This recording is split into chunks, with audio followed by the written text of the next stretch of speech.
This just in, breaking news from the rock fight.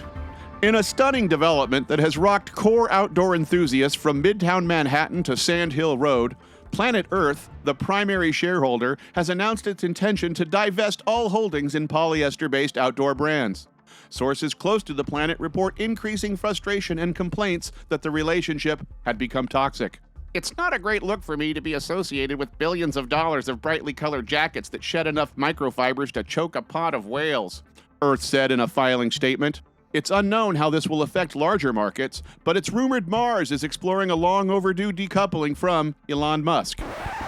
All right, while that may not be true, you know what is true? Ibex Merino is as home in your shop as socks and sandals. We're talking authentic heritage, real sustainability, privately owned, and of course, premium performance that has become legendary. From everyday essentials like the goat tee to expedition-ready pieces like the mammoth hoodie, Ibex has a premium merino layer ready to outfit any of your customers.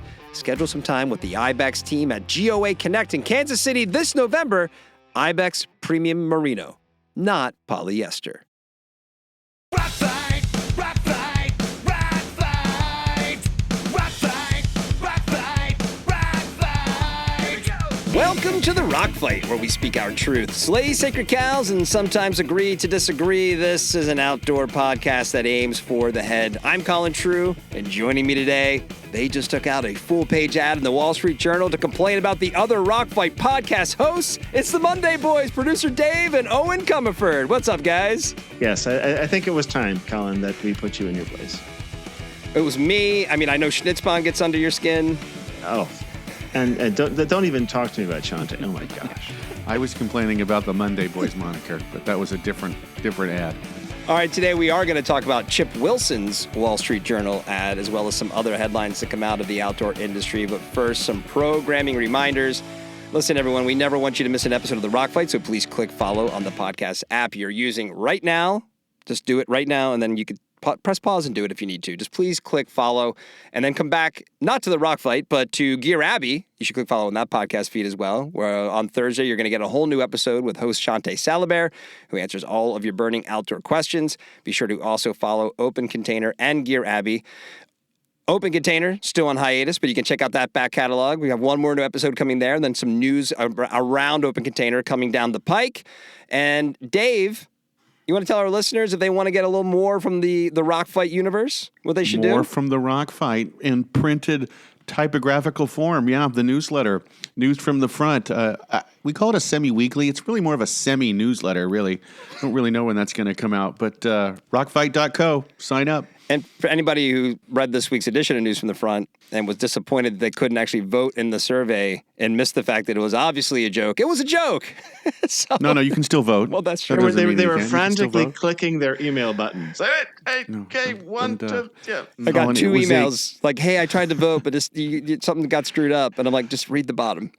Colin, it was a cleverly applied satire. I believe joke is just a little too blasé. I'm sorry. Yeah, Dave. thank you, I'm thank you. diminishing your work there on that. My That's correct. bad. My bad. Yeah. Neanderthal. Oh, and if our listeners would like to reach out to us, what should they do? Well, if they want to complete surveys that are uncompletable, they should definitely email us at myrockfight@gmail.com, or just reach out to us on LinkedIn, search up Rockfight, or on Instagram where we are RockFightCo, all one word, and just send us a DM. All right, kicking us off today, outdoor retailers are continuing to close, with both Orvis and REI announcing closures this week. Let's start with REI. So per SGB, 1 week after releasing their Peak 28 strategic guidelines, REI announced this past week that they will be closing 3 of their stores in the Northeast, including their flagship SoHo location in New York City. The co-op issued the following statement to address the closures. It reads, after thoughtful consideration, we have made the difficult decision to close our Paramus, New Jersey store in Q1 2026 and Boston, Mass. and SoHo, New York stores in late 2026. We are deeply grateful to our teams, our members and customers, and the store's communities for their support over the years. As markets and customer needs evolve, we must adapt to position the co-op for long-term success. We will continue serving members and customers at these locations until closing and at our other stores across the New York and Boston regions. Both the SoHo and Boston locations were part of the 11 REI locations that have unionized. So, and REI didn't waste any time after the Peak 28 announcement. Peak 28 announcement, excuse me, and making their first public moves. What are your thoughts? What were your thoughts when hearing about these closures? One of the questions you asked last week, Colin, was why now in terms of coming out with Peak 28? I think now we know. I think One we of know. the things was the fact that that they were basically going to be forced to make this announcement because the landlord for Soho needed to be, basically needed to be able to market that space. And actually, if you went to the space, it went to the realtor for that landlord on the day that this was announced, they already had the REI Soho flagship available for rent to go and Oh, see. wow. Yeah, so I'm definitely not shocked that this was one of the quote unquote tough choices that they referenced in the Peak 28 announcement. Yeah. In fact, in my original LinkedIn post, I actually had store closures as one of the tough choices, and I took it out because what I didn't want to do was create angst for green vests if that wasn't what was going to happen. That's Sure. kind of the last thing you want to have happen. But yeah, not surprised at all. I'm also not surprised that actually it's stores in their highest rent areas. I mean, that Soho store, dollars per square foot is probably 5 to 10 times higher than they pay in some of their other locations. So rent is really high. The other thing I think that's not really talked about much is what I call outdoor flight from urban areas. So you think about those customers that you maybe used to live in the Soho area who were outdoorsy. A lot of them during COVID actually said, well, hey, I can work remotely, so I'm going to go to Colorado or Michigan, a very outdoorsy state like Michigan, and live by the lake and have a great time.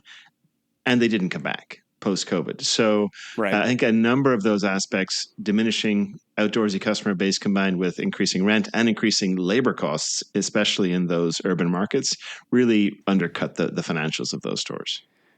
What do you think this means for the union? Because when you look at kind of some of the things that I think I've said on the show, and people, if you're critical of maybe the union efforts, it's more because it's like, well, you're unionizing a retail store. Like, I understand what you're trying to protect here, but also like if you don't like where you work, like go get a job at another retail store, kind of thing.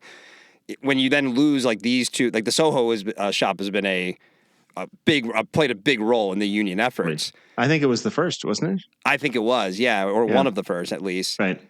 What do you think this means for the union going forward? Well, it's certainly not good news, right? I mean, you've only got 11 stores today out of 195. 2 of them are closing, so it undercuts the base that you have unionized to begin with.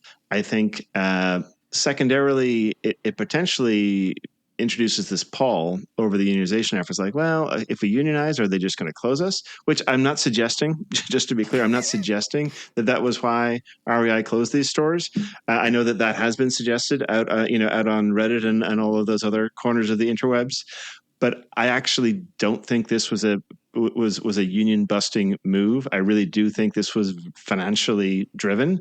Now, part of the financial aspect may have been the fact that the union was driving wages up and doing other things that made the stores less financially viable. But I don't think that was the main effort here.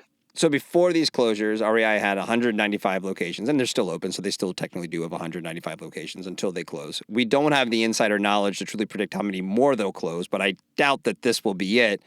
Any thoughts on how many more they may shutter? I think it's really going to be a lease by lease, case by case discussion as these leases come up for renewal. So, for example, it isn't just totally by chance that the Soho store is closing after 15 years of being open, because that's probably the initial 10-year term, plus they did a 5-year extension, and now they're like, okay, the lease is up, we're moving out, right? So I think as a lot of these stores come up for renewal, there's going to be those discussions. And I think especially some of these higher priced urban stores are the ones that are going to be more closely scrutinized or maybe are in tougher ways. And it's going to be a financial decision. They're going to look at the hurdle rates that they expect from these stores. And if they're not driving those numbers, they may have to close. One thing I would say is that actually closing some stores gives REI more leverage with their landlords to basically say, hey, listen, you know what? We're not afraid to close a store. If you're not willing to work with us on rent or paying some more tenant allowance TA to refurbish the store and build it out to our new level or what have you, we're going to walk. And so I think the the reputation for REI is historically, from a real estate perspective, has been, kind of the nice guy. I think we may be seeing a touch of the no more Mr. Nice Guy here, and taking more of a aggressive, maybe aggressive is the wrong word, but attitude towards real estate. Something that I saw, for example, at Dick's, for example. I mean, they take no prisoners, right? They're going to push for the best possible deal from that landlord, and it's not about singing kumbaya. It's like, hey, we need to get the best possible rent and tenant allowance. I was going to say, how much of this actually, in a sense, has nothing to do with REI, in that, again, we're talking about just the new urban, like you said, kind of traffic patterns in there, the shopping patterns. Is the idea of abandoning, say, Soho or Boston seems to me crazy from a brand perspective, and just kind of being you don't be relevant in people's lives by moving away or retreating.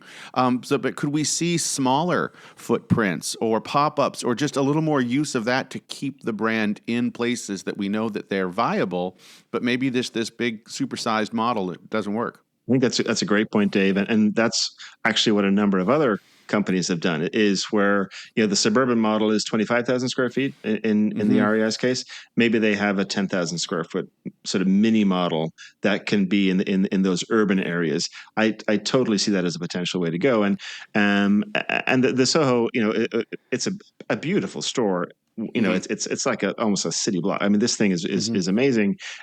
Huge build out, et cetera. I'm sure very high rent. They could still have that position, in a Soho in Manhattan or what have you. And what is the like Tribeca or whatever. They could have a store there that's much smaller, that still gives REI that presence in that market, but without the huge overhead. I think the Boston one's the one, and maybe I'm a little biased because that's used to be my area, but like that shop I did clinics in for Smartwool in the mid 2000s, right? And that's a spot where you're kind of halfway between the Fells of the north, the Blue Hills to the south, and also Boston, the whole New England area just lost a shit ton of EMSs. So this really hurts there. I mean, the Soho one too, as well, but I think it's a little more in terms of like how it affects the enthusiasts in the area. But here's another New England, outdoor store going away.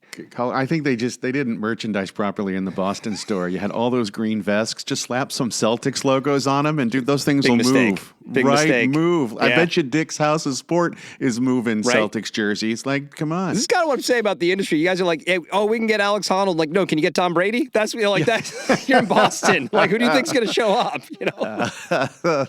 Have Alex Honnold climb Tom Brady, right? That would be free solo Tom Brady. Right, there you go. Dave, how many Sierras do you think open in the wake of these vacated REIs? I think it's a 3-to-1 ratio, Colin. I think we actually have proven that for when you push your thumb down on an REI, 3 Sierras pop up someplace else. It's like, you'd say Candyman 3 times or whatever, he shows up. It's kind of... Right. It's more like Beetlejuice, but whatever, right? Just one of those. All right, well, also according to SGB last week, Orvis will be shuttering 36 retail locations. Simon Perkins, the current president of the 169-year-old fishing brand, said in a statement, quote, like many in retail, Orvis's business model faced a sizable shift with the introduction of an unprecedented tariff landscape. To ensure a durable brand and model for decades to come, we are focusing on our core strengths and making the difficult but necessary decision to rescale the business by tightening our assortment and reducing our corporate store footprint. So, Eoin, is the through line here between REI and Orvis simply that they grew too much and that there are fewer shops and a tighter product directive is simply more sustainable for the future? Not necessarily. One thing I would like to say is that blaming Orvis's current problems on the tariff landscape, I'm not buying convenient, that. Maybe? Is that convenient the word you're looking for? It's an excuse, right? Because, believe me, I am not a fan of tariffs in any shape, manner, or form, and I think it's awful policy. But Orvis's issues go back way before the tariffs were introduced in April. In fact, they started their layoffs. They laid off like almost about 8% of their labor force in October, which for those that are following was way before the tariffs. So last October, a year ago. Yeah, a year ago, exactly. Yeah. So yes, tariffs aren't helping. I get that, but that's not really what's happening here. Really, I think what happened with Orvis was they just got out way over their skis in terms of they got way too far away from their core, right? So Orvis, an amazing brand, been around, for, as you said, for almost 170 years. And at its core, they are an angler's brand, right? Right. They create they have the equipment, they have the apparel, etc. And it really just got watered down to a whole bunch of lifestyle stuff, right? It's and that's not even lifestyle like we talk about like angler core now. This is the latest We did. latest thing, right? We talked about that before. Right. That's right. That's a thing apparently, right? So you would think that's great for Orvis, but the reality is they just started producing a whole bunch of lifestyle apparel that had zero to do with fly fishing. I mean, flannel shirts, khaki pants. I mean, you name it. Had nothing to do with fly fishing. More like an Eddie Bauer outlet store, kind of. Exactly. It could have been from anybody, right? Right. But just cost twice the price of the same generic product from somebody else. So that's really what hurt Orvis. And what this is about is them getting back to like, okay, oh crap, we got to get back to our roots, get back to developing new product around our core. So they'll still have apparel, but it won't be generic lifestyle apparel. It'll be apparel that's actually related to fly fishing. So that's how it's really driving Orvis. I think to try to say the Orvis and the REI thing are the same issue. I wouldn't necessarily say that. Yeah. Well, Dave, to that point, the big picture talk of the industry as of late, including a lot on this podcast, has been the potential for a much more casual future, as it seems that for Orvis, the future is probably a little bit more rooted in their core customer. Is there maybe some hope there for the core outdoor fanatics out there, or is this more of a one-off situation? See, I don't see this as an issue between core activity and lifestyle. I think, Owen, you hit on it more. It's about generic lifestyle. It's about that they produced a bunch of stuff that has no differentiation, no specialness, no interesting. I personally think that flannels and fishing that is a performance gear for fishing. So bring it, but casual can look like your brand. And there's look at their brand and their branding and their messaging. It's just, it hasn't changed in 170 years either. I mean, you could probably get some kind of like brain tonic along with that and kind of a medicine show aspect with your fishing gear. But no, I mean, look, if you're going to one-arm it, you're going to try and you're going to produce stuff that looks like Eddie Bauer, and you're going to produce imagery that, like we have talked about, is just sedate and the same thing over and over and completely forgettable. What do you think's going to happen? You're going to spend a bunch of money on inventory that doesn't move, and that's right. And so it's like you've got to at least try to contemporize the way you sell and your message, even if your brand is based on heritage. That's a really good point, and a little bit of a nuance we probably don't address overtly in these conversations, at least here on this podcast, right? Where when we talk casual, that may paint a different picture in someone else's head than what you're thinking. Like casual doesn't have to be boring or generic, right? It can just be it could be completely on brand for who you are. And in this case, unique and interesting and differentiated. Right. Yeah. And in this case, it feels like Orvis, you're just kind of like a lot of other things out there. There's nothing that's very Orvis-y about what you're doing, right? So that's an opportunity for you. Yeah. 100%. And I would say that for the outdoor brands that are there, like Fjallraven, sponsor of the podcast, there's a brand that has, I think, lots of, you could say, lifestyle product, but it's all inspired by their outdoor collection. It's using materials that they've used historically, whether it's the waxed canvas or other elements that make sense within that brand and the outdoor ethos. It's a design language. Exactly. Right? When you look at a piece or look at a collection from Fjallraven, you can tell where it came from. And so they can still be modern, they can still stretch and use new things, but you always come back to something that has a point of view. And I think that's where brands like Orvis, and they're not alone by far. In fact, they're probably in the majority that have no true design language. Exactly. Guys, does this mean we don't have to do the Fjallraven read later now? Because we just kind of knocked that right out there. I want to do it. Do it in an accent. This part of the conversation not endorsed by Fjallraven. That's right. This is pure editorial. Yeah, that's right. All right, well, moving out of brick and mortar retail and into online outdoor retail, last week, AllGear Digital announced a new partnership with Backcountry. AllGear is the owner of outdoor media outlets such as Gear Junkie, Explorers Web, and The Inertia. And according to a post by Adweek on LinkedIn, AllGear Digital CEO Eric Fung says that this move represents one of the first formal media retailer collaborations in the outdoor category, leveraging AllGear's content and advertising expertise while complementing Backcountry's retail strengths. So, Owen, a few weeks ago, we talked here about Backcountry in the pod after they had acquired a few Oregon-based cycling retailers, that things have been kind of quiet on the Backcountry front, sort of from the since the CSC acquisition last year.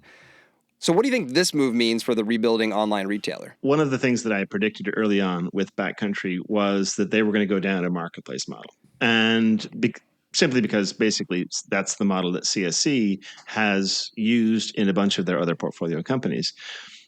What this may be is them basically saying, hey, we looked at marketplace. The financials don't work basically because it costs us as much to acquire a customer as we would get in commission. So maybe this whole marketplace model doesn't work, but we still really need a way to monetize our traffic beyond what our direct sales would be. Right. And so this is the way to do that, to basically earn more money, because it is, I can speak from experience here. It is tough to make money in an online environment when you're selling other people's brands at those kinds of margins, right? Because of all of those customer acquisition costs, and that are getting more and more expensive as you're competing against the brands D2C, against Amazon, yada, yada. So I think that's what this is. It's about monetizing. And I think we should maybe explain a little bit what they're talking about here with this whole media network. So recently, in the last 5 years or so, retail media networks have been all the rage across e-commerce sites that have sufficient traffic. So Amazon was really kind of the leader, but then Walmart, Target, Best Buy, et cetera. And it allows them to bring in all this ad revenue in addition to the product revenue that they have for ads, whether that be banner ads or sponsored listings or all these other things, right? So it's a great profit driver for these companies. I think the challenge for Backcountry is they're also pretty expensive to set up, to manage, to figure all this stuff out. Billing, payment, all that stuff is a big pain in the ass.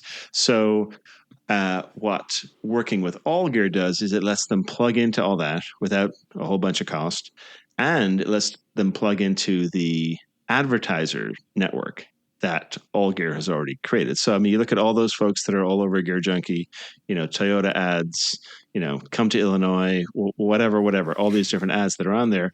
Those ads now could potentially show up on Backcountry.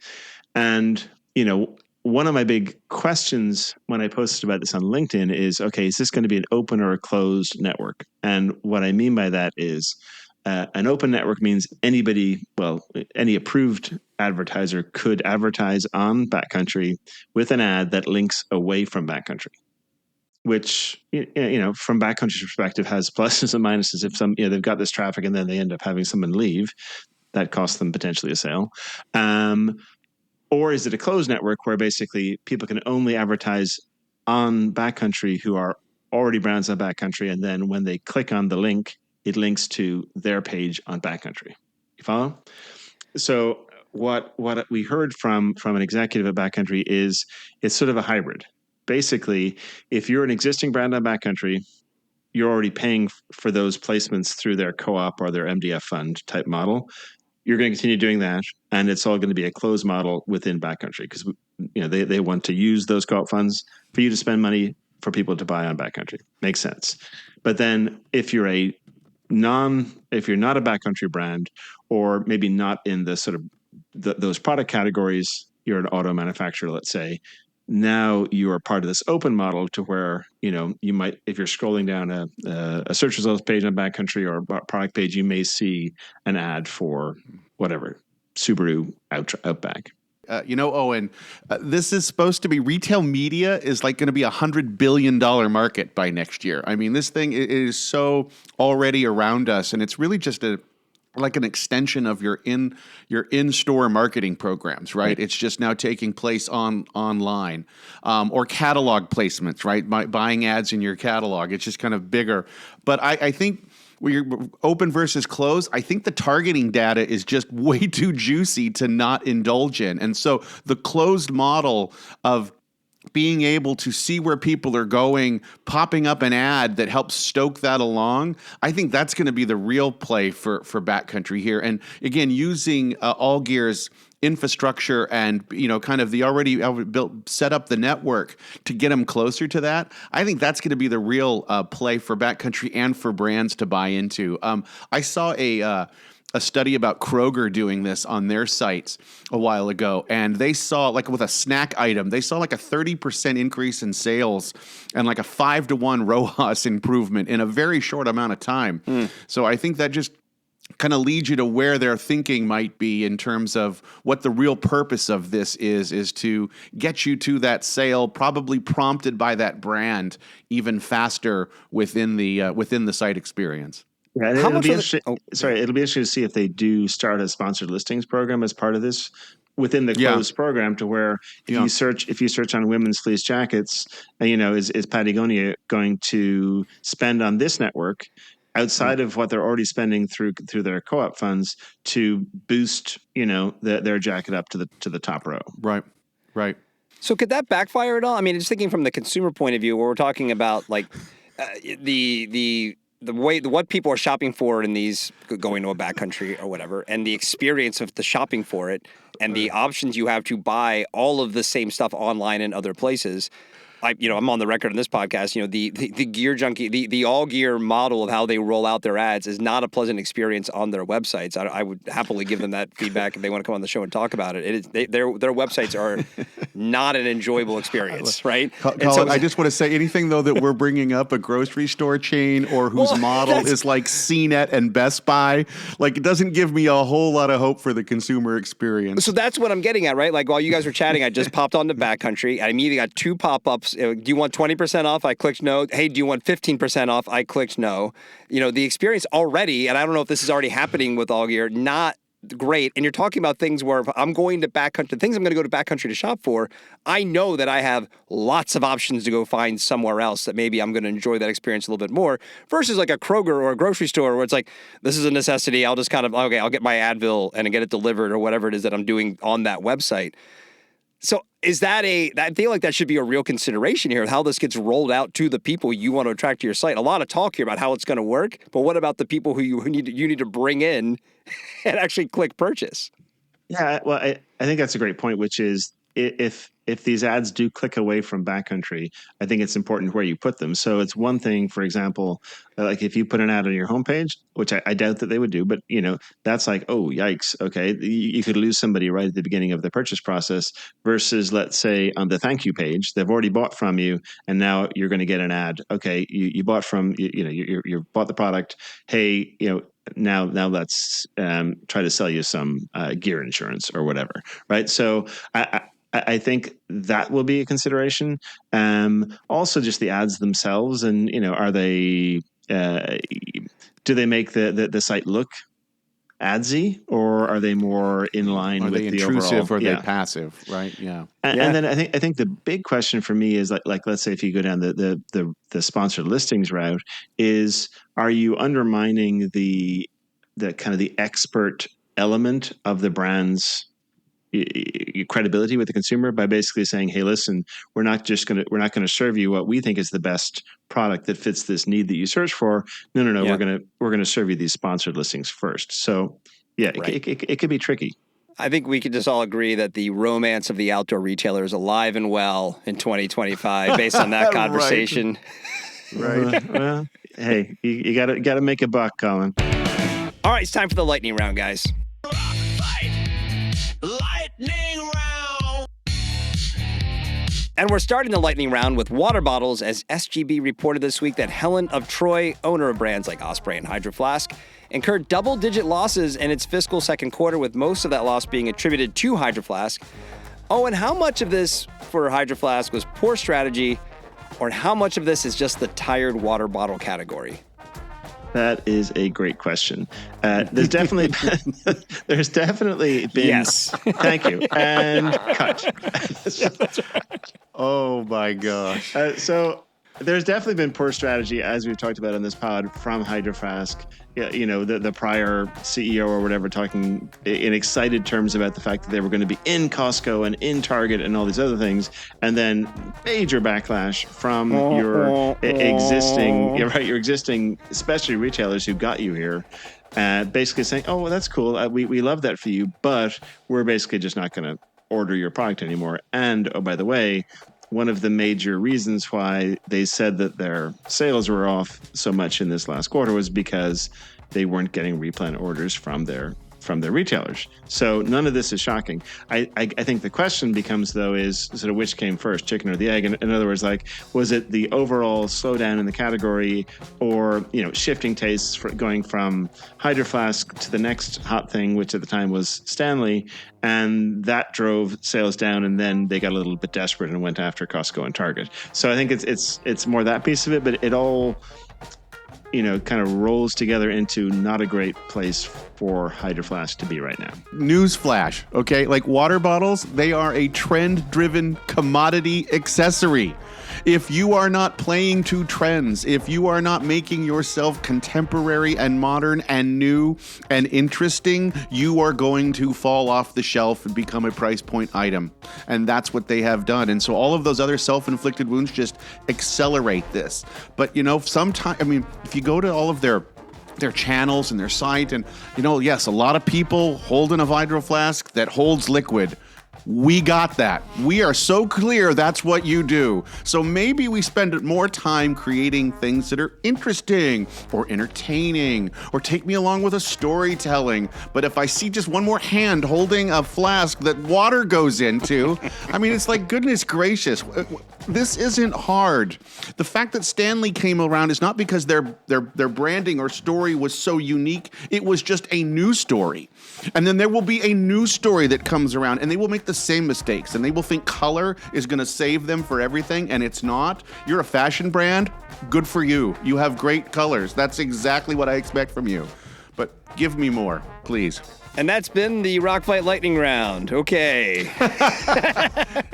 All right. Yeah, Next up, lightning. Okay. Sorry. Lightning striking. Very slow motion lightning. Yup. All right, next up, rising trail running brand Mount to Coast added a new model this week. The H1 introduces the Circle Cell midsole, which is designed to boost longevity by 90% while being made from 100% renewable feedstock. Dave, if you could put aside from the fact that you loathe a brand name that is also a phrase, what could true sustainability in running shoes mean for what is probably the dirtiest category the outdoor industry has? Colin, let's be clear. It's not just a phrase, okay? It's I said we're putting it aside. Okay, it's an elliptical prepositional or directional phrase, okay? And it's where the from is implied. We farm to feet, sea to summit. They're all playing in this highly literal game. But it's not just the grammar that rubs me wrong. It's the fact that it's a bullet point to a marketing or product brief. So there, let's just be clear. So we're not going to care about the sustainability. Was there a question in there? Yes, sustainability. Well, dude, haven't you heard it's the future of innovation? I mean, it's like, this is, again, an expected thing that we should hold our brands to that. That is the next kind of, frontier of how are we going to innovate. And clearly there's a lot to work on in footwear to get there. Yeah. So the fact that they're this leading brand that position themselves that, and I haven't tried the shoes. Colin has tried the shoes, but I haven't yet. This is one of my blind spots. I need to try them. Oh, okay. Yeah. But obviously very well reviewed. People seem to dig them, and they're bringing something to the fit story that others aren't. But no, I think, like I said, this is expectation. I mean, design wise, they look like On with maybe just more syllables and more letters, but it's essentially an On. They're definitely taking the Arc'teryx path to success of like, we're just going to circumvent everybody else and go right to the top. Right, which is great. But, sustainability, absolutely. That's, like I said, we should be expecting that. That shouldn't be new, but good for them. And maybe it'll make some opportunities for some more elliptical directional phrases, like plastic to protein or, toxic to trail. I don't know. But there's something in there. They can get to the next mold to boast. I don't know. But there you go. All right, last lightning round story. According to WWD.com, women's outdoor apparel brand Halfdays has closed a $10 million Series A funding round. Eoin, what do you make of this? Quite frankly, I was blown away by this because I work with a lot of emerging outdoor brands, and the fundraising market for outdoor consumer brands has never been harder from what I can see. So for them to go out and secure 10 million is beyond impressive. Just great. The other thing that it tells me is, I mean, I've obviously heard of Halfdays. I didn't think it was huge, though. But if they're raising $10 million, that means the valuation is likely in about the $40 million range. Okay. Wow. So if their valuation is $40 million, that means, again, these are all guesses and round numbers, but they've got to be doing close to 20 million in sales today, which is not nothing. And they must have a line of sight to 100 million to make a $10 million investment make sense. So, so apparently things are taking off there. It's also important to note this is a by women for women brand, which is so we need more Halfdays in our industry. So just kudos. This was really great news. They're definitely of the upper crust, though. I mean, there's a lot of. There are many by women for women brands that are also pretty dorky, right? And they are not. I mean, stylistically, they make it look easy. The mountain ready performance fashion, they're just, that is a well scripted brand in terms of the way the product meets the brand. And so I think that's another reason for that success. It's just they've definitely created it. All right, let's take a quick break to hear from some sponsors, and then we'll be back with more headlines. All right, this one is for all the gear makers out there. The biggest barrier for killer new products is sourcing the right fabrics. Working with mills is a pain, and too often you get stuck with the whatever sort of fits. And what if we told you there was a partner who works with you to design, source, and curate fabrics that enhance your product line? That partner is Ripstop by the Roll. Ripstop by, you guys know Ripstop by the Roll? Dave, you've been on, you're a fabric guy. No? This is I'm reading along with you, and I'm excited to know what Ripstop by the Roll is. Mm-hmm. These guys are cool. So they're your one-stop shop for the perfect fabric solution to your next hit piece of gear.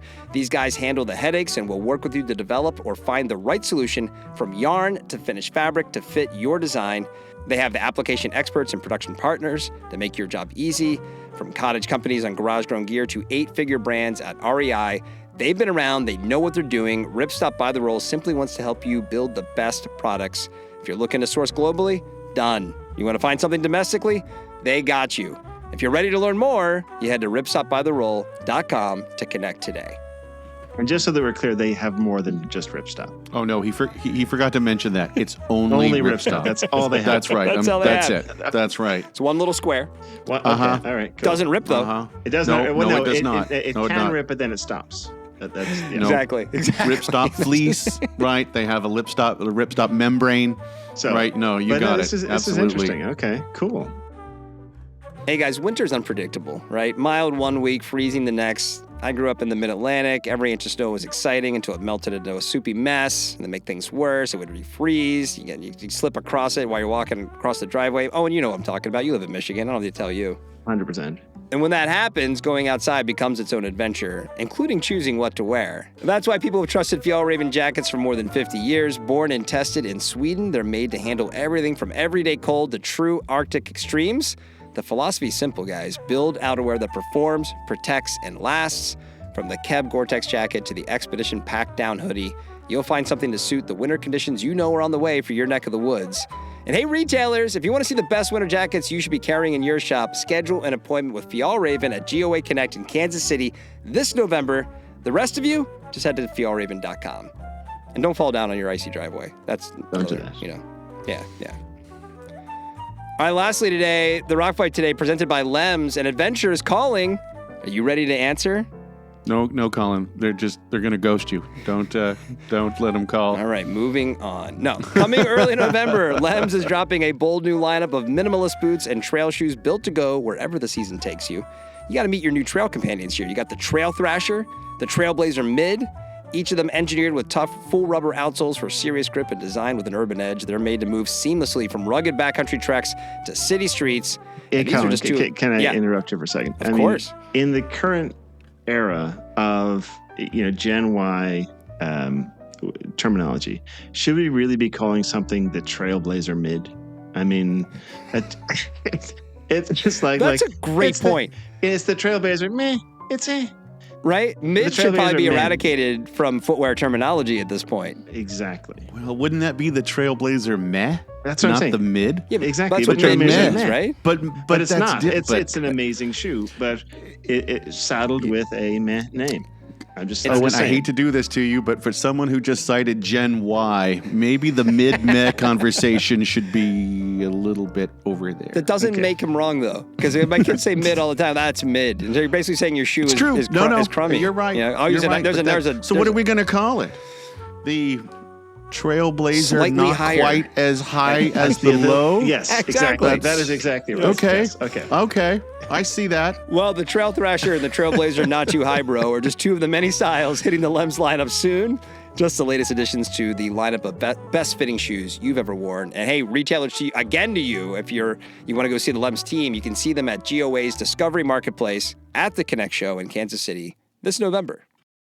Hey everyone, before we keep going here, I need to tell you about our teammates at Darby Communications. Like I've been telling you, if you run an outdoor, an endurance, or an active lifestyle brand, there is no better PR and digital marketing belay partner or drinking buddy than Darby. They can help your business reach new heights, and they might just keep you from falling on your ass. Since we started working with Darby, more and more people, and this is an important point now, guys, I want you to hear me on this, more and more people have reached out to us here at the Rock Fight because of that messaging. Look, guys, I'm dead serious. If they can help us, they can help anybody. Hit them up at darbycommunications.com. Do it today. All right, a couple more stories for today. A few weeks back, we talked about the state of Under Armour here on the Rock Fight, and this past week, another player in the outdoor and active world is being compared to UA's trajectory as analyst Randy Koenig is drawing comparisons to the factors that led to Under Armour's decline to Lululemon. In his analysis, Koenig said, quote, Under Armour's 15 to 25 decline, driven by share loss, fashion shifts, and strategic missteps, is very similar to Lulu's current issues as competition intensifies. Moreover, Lulu's sky-high sales and margins relative to mall average and peers show substantial downside risk ahead. And then, as if that weren't enough for the Vancouver-based brand, its founder Chip Wilson took out a full-page ad in the Wall Street Journal to publish a letter detailing what he believes is leading to a lesser-than Lulu and calling for a, quote, revitalized board of directors. I mean, Owen, Dave, like, what do we make of all this? I mean, it's definitely having some struggles. There's no doubt about that. The stock is actually down over 50% this year. So it peaked earlier this year at $50 billion in value, and it's down to about $22 billion today. Woof. Now, Chip, you can understand why Chip's a little bit ticked off because he still owns 8.4%. So that drop has cost him a cool $2.3 billion. I have a question for you though. Like, so obviously he has incentive to not be happy with what they're doing, and he certainly knows how to say shit that gets side-eyed attention. Like that's just kind of his he certainly superpower, does. Yes. right? But how does this play in the boardroom? Like, how does this really play? Like, what's well, they're going to revitalize themselves, right? They're just going to hear what he says. Because clearly he's voiced these opinions to them at some point, right? So it's not new to them. So what does this do to the board? Board and the executive team are just like, kindly fuck off. I mean, really, it's like we have enough shit that we're dealing with right now. Like we're not aware of the decline. Right, and you're gonna come in for sniping from the sidelines. Let's face it, this whole thing, Chip has been pissed off since he was pushed out, right? He didn't just leave. He was pushed out back in 2013 because some of the comments he made were he made some things. He made statements to the press exactly, and then go over well. And then he made those statements, and then he doubled down on those statements. I mean, it was really bad. But he's been pissed off ever since that, right? And so I think actually he's just been waiting for part of the problem he's had since then is. Lulu has just been a rocket ship since he left. Since he left, right? That's the thing about this, right? Yeah. And so even at 50% down from its high, it's still worth probably 10 times more than it was when he left in 2013. So he's just been waiting for his chance to basically say, to take his shot. And of course, in his letter, in his ad rather, he talks about bringing back entrepreneurial ownership onto the board. Now, who could he be referring to there? You don't think he's talking about Chip Wilson, do you? No, you might have something there, Colin. I think it is. I think Chip Wilson wants back on the board. So is this an opening salvo in a larger proxy fight, perhaps? Essentially, I mean, he does have 8.4%. That's not enough to force it himself. But if he could get a proxy fight going and get the shareholders to vote on him, being put on the board. I mean, certainly other activist investors have made moves in that regard with far less equity. So sure, this could be the opening salvo, especially if he can get some of the other investors on his side to say, oh no, we want to get Chip back on the board to right the ship here. I mean, it's just okay. Take the Chip part of it out of it. I mean, the decline's real. They're struggling. It's a much more competitive space with all the attention going to Vuori and all these other brands who are kind of entering the space. Is it as simple as saying you got to, kind of similar to what we were talking about earlier with Orvis and some other brands we've talked about with, like, hey, got to tighten up the line, got to take a look at what you're doing, get back to the basics. Yeah. I mean, isn't that sort of the playbook here? It doesn't mean that his criticisms were wrong. Well, right. No doubt about it. I mean, the Disney thing is rough. The other thing I would say is what you're seeing in the decline of the stock price is more a bursting of a bubble where they were really had an outsized valuation relative to their size. So it was more of that than it was like that they've gone majorly sideways. Because they're still have great margins. The problem is they're not growing, right? So they used to. It used to be like quarter after quarter they were growing 20-25%, and it was just like, man, they were just a rocket ship, and they've just hit a wall, right? And so now basically they're flat to maybe down 1 or 2%, kind of with the rest of retail. Still good margins, et cetera. But yeah, I mean they've hit the wall, and so the bubble burst, and now I think they've been overly penalized because of that. They're still a great company, still lots of customers. Some questionable things. The Disney collab. I mean, come on, what are we doing, people? But when it's house money, you do shit like that, right? It's like, hey, let's do that. Let's do that. Right, that's probably coming for Hoka eventually, right? Eventually, we're going to be like, oh, Hoka, finally. It's going to happen. It happens to everybody. I mean, Hoka might even come out with like a loafer and something crazy like that would totally screw Imagine them. that. Right. Wait a second. but no. So the fundamentals of Lulu, I think, are pretty solid. But yeah, they have to just get back onto the growth engine piece. And cutting to get to growth could be tricky, which may be what has to happen here a little bit. Cut some of the herd with some of the bad retail that they've added. Cut some of the product that has maybe diverted them from their core, et cetera. But yeah, it's still a great company. It's going to be hard, though, right? I mean, because everybody's just kind of caught up. I mean, you start off, it's them and Athleta. They kind of leave Athleta in the dust and do their own thing. And they had basically a decade head start on anybody really being meaningful in this category, even if everyone was trying to make athleisure and all that kind of stuff. And now there's other players. There's options, right? So that's just kind of... Vuori. I mean, yeah, they're coming for their lunch, totally. It's time for the party shot. Hey guys, it's time for the parting shot, who is brought to you today by Garage Grown Gear. We're back. We all know, Lloyd Vogel, just parting shots all day long.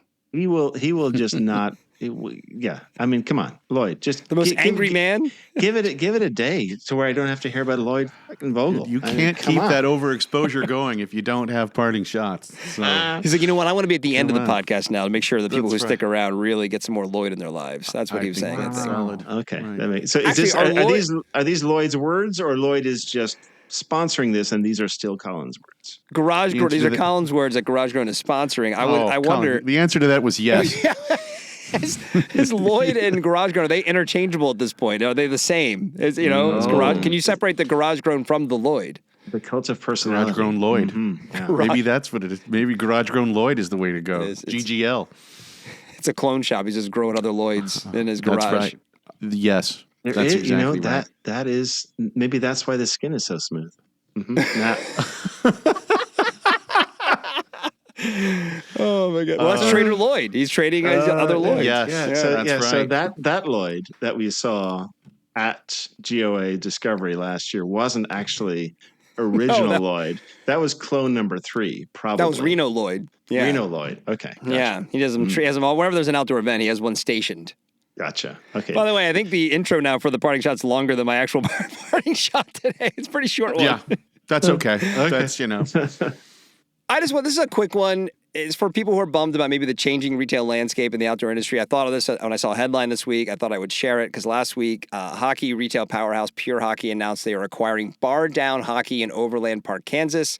Now, for those listening who maybe don't know, the hockey world, pretty similar to the outdoor world, where it's many people grow up discovering the sport through their local rink, but also their local hockey shop. And there are, these are mom and pop stores with small locations who carry all the stuff you need and who partner with the community to build programs to support local participants. So kind of sounds familiar if you're familiar with the outdoor retail world, the gear shop world anyway. And while there are still independent shops that exist, especially in specific markets, probably like in Lloyd's, Minnesota, for example, Pure Hockey, though, has been gobbling up some of these local dealers and changing the landscape of hockey retail. So I'm not saying that's good or bad. I suppose I'm just saying that the retail landscape is evolving in general, and it's not just the outdoor industry where these changes are happening. And just lastly, I want to say I never set foot inside a Bar Down, but I have spent plenty of time inside of several Pure Hockeys. And for that, I feel comfortable saying to the hockey players of Overland Park, Kansas, I am sorry for your loss.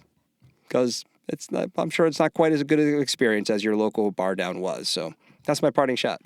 I guess it was shot fired at Pure Hockey. So yeah, really. That was nice. Do you think it's, are there other categories that come to mind where maybe there is that kind of shift happening, that kind of similar to the mom and pop stores?